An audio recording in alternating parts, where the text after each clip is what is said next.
We've all heard that cults can turn individuals into fanatics, but the extent to which someone can be swayed remains a mystery.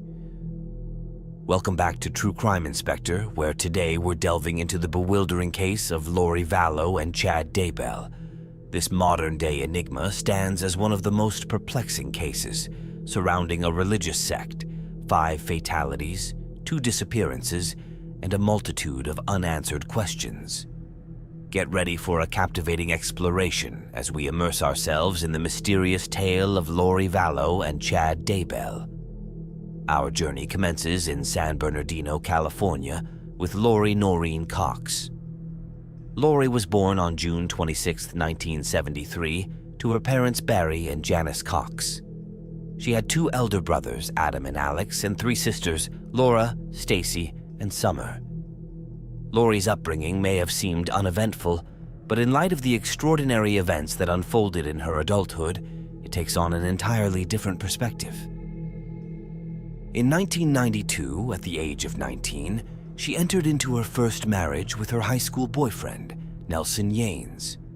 However, the honeymoon phase was short-lived, and just about a year later, they would divorce. 2 years following her divorce, she embarked on her second marriage, tying the knot with a man named William LaGoya in 1995. Initially, things seemed to be going smoothly for them, and the couple even had a child together, a son named Colby Ryan. Yet, despite their efforts, the marriage came to an end in 1998, with Lori divorcing William.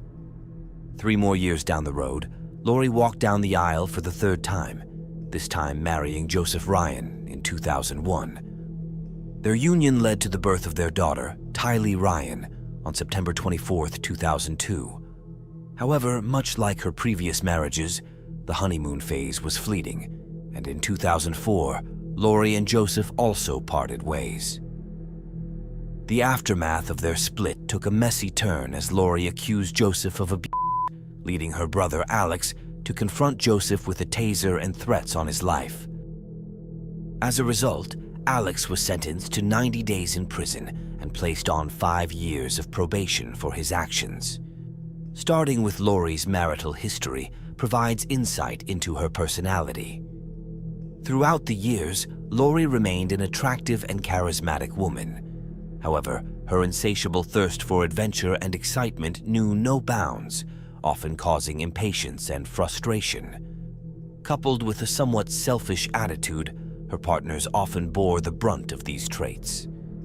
By 2005, Lori was once again single, having ended her 3rd marriage. Although she had 2 children, she assumed full-time care for only one of them, Tylee. In 2005, she crossed paths with another man who would play a pivotal role in the story, Charles Vallow. Charles was a diligent and discerning individual. He stood tall, possessed charm, and was known for his impeccable dress sense. He hailed from a large, close-knit family, which he deeply cared for. Born on August 17, 1956 in Arizona, Charles Vallow appeared younger and more energetic than his 49 years when he met Lori. Their whirlwind romance led to their marriage on February 24, 2006. Charles, from a previous marriage, already had 2 children, Nicholas and Zachary, and now, with Lori's daughter Tylee and son Colby, they became a blended family with up to 4 children under their roof. Charles, a relatively successful businessman, provided for the family while Lori, despite having previously worked as a hairdresser, did not engage in much work after their marriage. The family dynamics were unconventional at times. During summer holidays, Nicholas and Zachary would stay at Charles and Lori's house. However, Charles often traveled for business, and Lori would spend her time with her own family or friends. This meant that Nicholas and Zachary were often left in the care of Tylee and Colby. By 2014, Charles and Lori decided to expand their family further by adopting Charles's grandnephew, Joshua Jackson Vallow, also known as JJ. With Nicholas, Zachary, and Colby living elsewhere by this point, the Vallow family household consisted of 4 permanent residents. In December 2014, Charles and Lori embarked on a new adventure. They packed their bags, taking JJ and Tylee with them, and relocated to Hawaii to start a new business venture. In Princeville on Kauai Island, they opened a juice bar named Juice Island. The family thoroughly enjoyed their time in Hawaii, with Lori and Tylee often sharing their appreciation for the island's wildlife and natural beauty through pictures. Despite their enthusiasm, their business in Hawaii unfortunately proved to be a failure. After 2 years of trying, the family made the tough decision to return to Arizona in late 2016. It was at this point that the Vallow household began to experience a slow descent into turmoil. In 2015, while living on Kauai Island, Lori became deeply intrigued by a series of books known as Standing in Holy Places. She was already a devout Mormon, but these books intensified her religious fervor and eventually became an integral part of her life, bordering on obsession. The books were authored by a religious writer named Chad Daybell, a name that would play a significant role in her story. Following their return to Arizona in 2016, Lori's religious dedication and fascination with these books grew stronger. In the autumn of 2018, Lori and her friend Melanie Gibb attended a religious event called Preparing a People. It was during this event that the narrative took a pivotal turn, as it was here that Lori was introduced to Chad Daybell. After the Preparing a People event, Lori and Chad Daybell began communicating with each other. According to Melanie, by the end of the weekend, Chad had told Lori that they had been married in 7 previous lifetimes. This marked the beginning of their messaging and communication, which would quickly intensify. Several weeks later, when Charles was away on a business trip, Lori invited Chad to their home. However, the evening was not filled with romantic intrigue.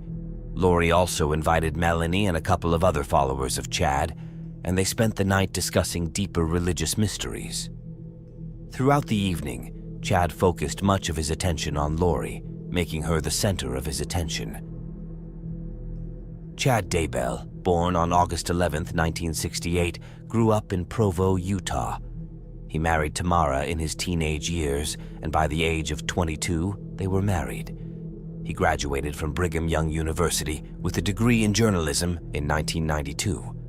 Chad's early career included working as a gravedigger at local cemeteries, but his life took a turn in 2004 when he started his own business, Spring Creek Books, a book company. Chad and Tamara had 5 children together, and he published over 25 books, with half of them related to the ones Lori would later become obsessed with. At some point, Chad claimed that he had received divine guidance from God and moved his family to Rexburg. Chad had a unique belief system where he categorized people as either light or dark, placing them in various grades or levels in between. He believed that individuals who were dark were earthly beings who followed Satan, while those who were light were followers of Jesus Christ. In their conversations, Chad told Lori that he believed she was an eternal being who had lived through 21 previous lives, 5 of which were on planet Earth, just like him. Lori not only accepted Chad's beliefs, but was also enthusiastic about them. She became obsessed with this newfound sense of purpose and her connection with Chad. The two continued to maintain regular contact, and in October 2018, Chad sent Lori a chart detailing light and dark spirit estates, even grading her family and children.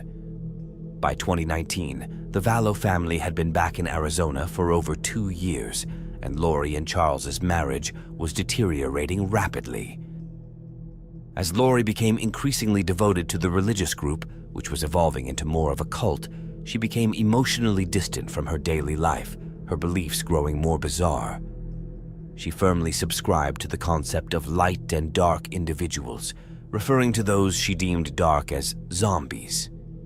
Lori also believed herself to be an eternal spirit with the role of leading the 144,000, a group with special protection from God. Charles and Lori began to argue frequently, and their marriage was in turmoil. On January 31st, Charles was on a business trip, and he had not been able to reach his children for the past 2 days. When he returned to the airport, he discovered that his truck was missing from the parking lot, and he still had not heard from Lori or the kids. He took a taxi home, only to find that the locks had been changed, his clothes were in the bin, and $35,000 had been withdrawn from his bank account. At this point, Charles contacted the police, who met him at the property. So what's going on tonight? I don't know how else to say it. We're LDS. She thinks she's a resurrected being and a god, and remember the 144,000. Jesus is coming next year. She took all the money out of her bank account today. My truck is gone from the airport. She went to the airport and got it. I just flew in from Dallas. Houston and Dallas. So Where's your truck? I don't know. A good friend of mine's truck. Upon arriving at the property, he would immediately notice the absence of the family's vehicles and a significant portion of their belongings. Charles would also confide in the police about his wife's threats towards him. Regrettably, law enforcement did not take his concerns seriously and even scolded him on a couple of occasions, dismissing his reports as a waste of their time. It was at this juncture that Lori would go missing for a duration of 58 days, during which Charles initiated divorce proceedings. Despite Charles's evident apprehension for Lori's well-being, he was equally concerned about his and JJ's safety. Lori's actions seemed to pose a clear threat to their security, but the police were unwilling to intervene. In the meantime, Lori had secretly traveled back to Hawaii with her daughter Tylee. Although they maintained their distance upon returning in April, this marked the commencement of Lori's perilous journey. Fast forward to July 11th, 2019. During the early morning hours, a chilling 911 call was made by a man who confessed to taking another person's life. The caller was none other than Alex Cox, Lori's brother. 911, where is your emergency? I'm in police in an ambulance. What's the emergency there? I got in a fight with my brother-in-law and I shot him in self-defense. And is he hurt or is he alive or? Yeah, there's blood. He's not moving. How long ago did this happen? A couple of minutes. What's his name, your brother-in-law? Charles Vallow. Okay, what part of his body is injured? In the chest. I'm sorry, where? In the chest. Okay, is he awake and responsive or unconscious? Unconscious. Okay, is he breathing? I can't tell. Okay, are you willing to go over to him and check? Sure. Some officers should be there. Let me know when they get in. The police swiftly arrived at the residence located at 5531 South Four Peaks Place in Arizona, a location where Lori had recently moved just a few days earlier. One of the officers calmly instructed, "Please take a seat right here on the curb." At that moment, Lori was in the process of taking JJ to school, while Alex and Tylee were inside the property. This is when Charles arrived at the scene. According to Alex's account, Charles approached the property in a state of anger, leading to a heated argument between him and Alex. Tylee, reacting to the escalating tension, retrieved a baseball bat. In the midst of the altercation, Charles took the bat from her hand and struck Alex on the head with it. In response, Alex reached for his firearm and fired multiple rounds into Charles's chest. Tragically, Charles succumbed to his injuries right there in the front room, and the police discovered his lifeless body just moments later. What makes this situation even more perplexing is the behavior of the family immediately following the incident, or rather, the lack of an expected emotional response. Astonishingly, Lori, who was present just outside the crime scene, was observed exhibiting questionable behavior. She was caught on camera making light of the situation, even laughing, which raised serious suspicions surrounding her actions. How long have you lived here? Like 3 weeks. Oh, geez. Yeah, okay. That's why the neighbors don't know us. Gotcha. Like, hi neighbor, sorry. However, what was even more shockingly disturbing was Lori's actions just a few hours later. She decided to host a pool party in her house, merely meters away from the very spot where her ex-husband had tragically lost his life just hours earlier. Meanwhile, back at the crime scene, Alex was receiving medical attention for his injuries while the police were conducting their questioning. Surprisingly, his head injury was rather minor, which raised doubts about Charles's alleged attack. Charles, a semi-pro baseball player, was not known for being violent, making the situation even more perplexing. The police ultimately released Alex without further interrogation, citing self-defense as the reason. The following day, Nicholas and Zachary, Charles's sons, received the devastating news of their father's passing through a text message. Lori had chosen not to call them, and the stark contrast in her behavior left the two boys utterly devastated. Unsurprisingly, Lori, along with JJ and Tylee, decided to relocate out of Arizona shortly after Charles's death. Their destination? Rexburg, Idaho. After Charles's tragic demise, the three attempted to settle into their new life in Idaho, but Lori Vallow's story would take a darker turn in the coming months. In September, she enrolled JJ in a local school, but as for Tylee, she had not yet been enrolled in any educational institution. On Sunday, September 8, 2019, Lori took her two kids, along with her brother Alex, to Yellowstone National Park. In the pictures from that day, the family appeared happy, enjoying their time in the picturesque American summer landscape. Little did anyone know that these images would mark the last time anyone would see Tylee. She simply disappeared, and strangely, Lori didn't report her disappearance to the police. Instead, she remained silent about it, and with Tylee having moved to a different state just a few weeks earlier, her absence didn't raise immediate concerns. The following day, JJ began attending school and seemed to adapt well to his new environment, even making friends in the local neighborhood. However, just 2 weeks later, on September 17th, he was seen playing with a friend outside his new home in Rexburg. A neighbor's doorbell camera captured him running back into the house. Tragically, this would be the last time anyone ever saw JJ, and on September 23rd, Lori called his school to withdraw him from the program. When questioned, she informed the headmaster that JJ would now be homeschooled, and that was the end of it. JJ had vanished.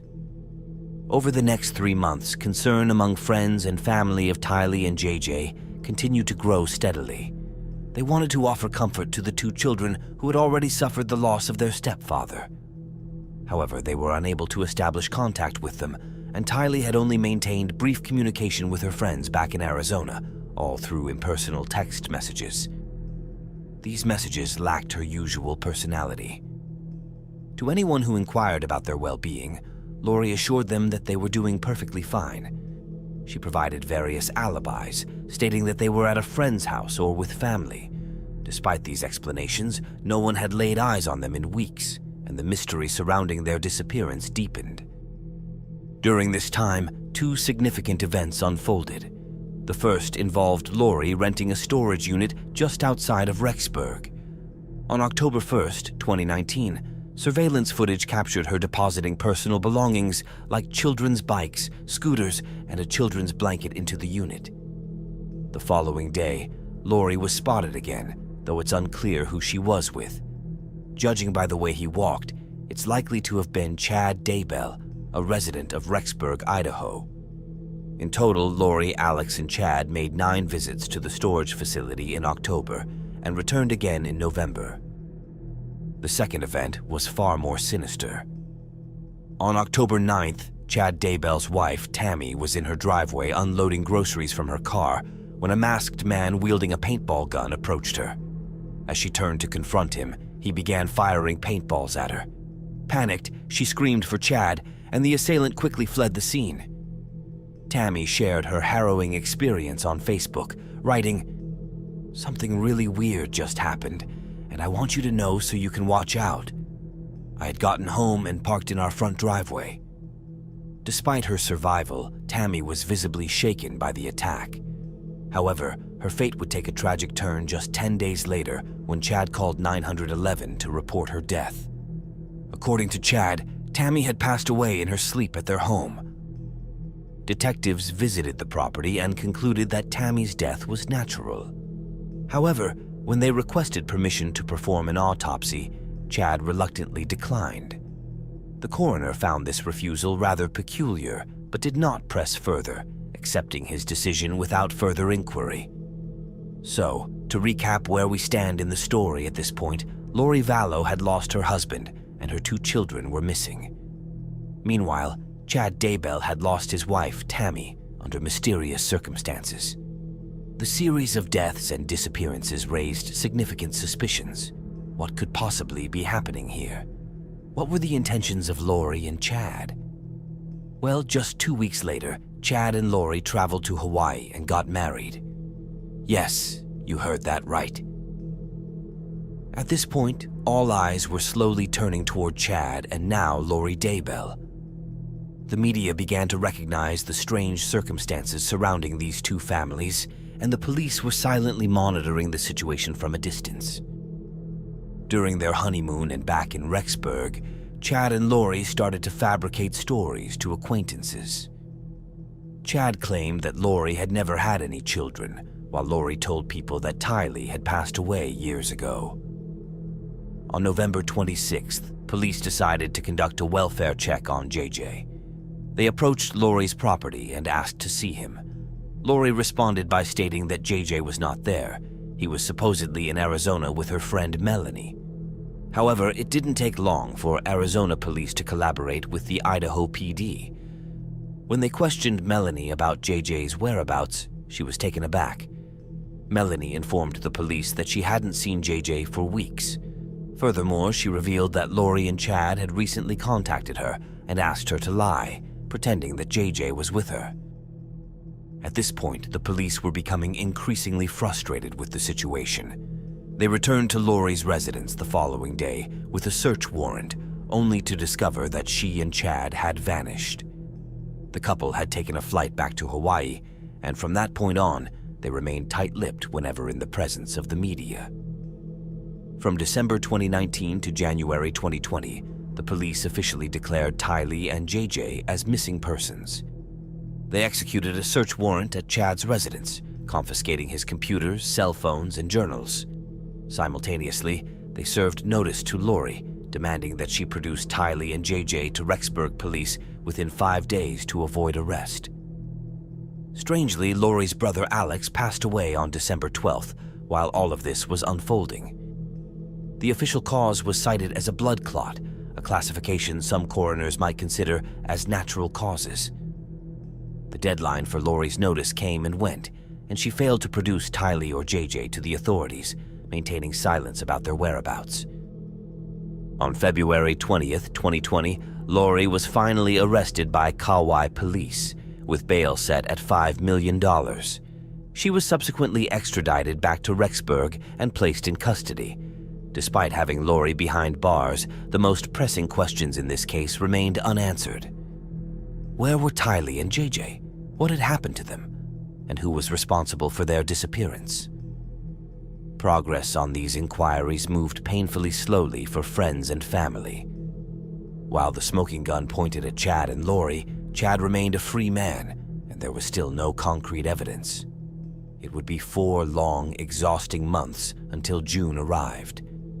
June 9th, to be precise. At 7 a.m., Rexburg police arrived at Chad's front door, armed with a search warrant for his property, a renovated 1960s home situated on 4 acres of land.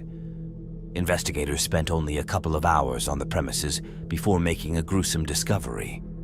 In the middle of Chad's plot of land, near his red barn, they unearthed unidentified human remains. In the days that followed, authorities confirmed that these remains belonged to JJ and Tylee. The mystery of their disappearance had finally been resolved, shattering the hopes of their families who had held on to the fading dream of a happy ending. The families of JJ and Tylee were left devastated. JJ's biological grandparents expressed their grief, stating, "We are filled with unfathomable sadness that these 2 bright stars were stolen from us, and only hope that they died without pain or suffering." On the day of the discovery, around 11 a.m., police arrested Chad Daybell as he attempted to flee. His escape was short-lived, as he was apprehended just 1 mile down the road from his property. Chad was subsequently booked into Fremont County Jail on 2 felony charges, one for concealment and the other for alteration of evidence. He is awaiting trial. As of the recording date, Chad and Lori remain incarcerated, yet to face their trials. While police have stated their intent to charge both of them with murder, they are currently held in prison on lesser charges, which some find quite astonishing. The situation would likely have been different for Alex Cox had he still been alive. Police investigations have revealed significant evidence through GPS triangulation. It was discovered that on the morning after Tylee was last seen at Yellowstone Park, Alex returned to Lori's residence between 2:40 a.m. and 3:30 a.m. Subsequently, he spent 2 hours at Chad Daybell's property at 9 a.m. GPS coordinates also indicated that he was once again on Chad's property on the day following the last known sighting of JJ, which was on September 23rd. Following the disappearances of Tylee and JJ, several witnesses came forward, reporting that Lori had started referring to them as zombies, associating them with darkness and Satan. While your personal opinion is noted, the evidence and circumstances surrounding this case do seem to suggest a troubling narrative. It's apparent that Lori and Chad were deeply involved in a religious cult, and their actions raise serious questions. They did find a connection with each other, but unfortunately, when individuals with such beliefs and tendencies come together, tragic consequences can unfold. It's conceivable that Lori may have played a role in orchestrating her husband Charles's demise, possibly through her brother Alex. Tylee, being a witness to Charles's death, might have been seen as a threat and had to disappear. JJ, not being Lori's biological son, may have been seen as expendable. Chad's actions, including the death of his wife Tammy, could be connected to his growing obsession with Lori. Given the pattern of events, it wouldn't be entirely surprising to learn that Alex met a similar fate as he became entangled in the web of previous deaths. It's impossible to predict the unfolding events in this case, and it's indeed difficult to believe the surreal nature of these events. Our hearts go out to Tylee and JJ as well as Charles, who undoubtedly endured his share of pain. When analyzing the extensive surveillance footage available, it becomes evident that Charles was a compassionate, caring, and gentle man. His deep love for his family and children is undeniable. He made every effort to maintain stability as Lori delved into a fanatical cult mindset. It's truly heartbreaking to witness how law enforcement seemingly missed opportunities to assist him, potentially preventing 4 or even 5 tragic deaths in this case. Thank you for tuning in to True Crime Inspector. The complexity of this story is staggering, with countless layers to explore, and it's possible that some details have escaped our scrutiny. Now let's delve into your thoughts on Lori Vallow and Chad Daybell. Do you believe they played a role in Charles and Tammy's deaths? Are they responsible for the tragic fate of JJ and Tylee? Could there be more to this story? Please share your insights and opinions in the comments section below.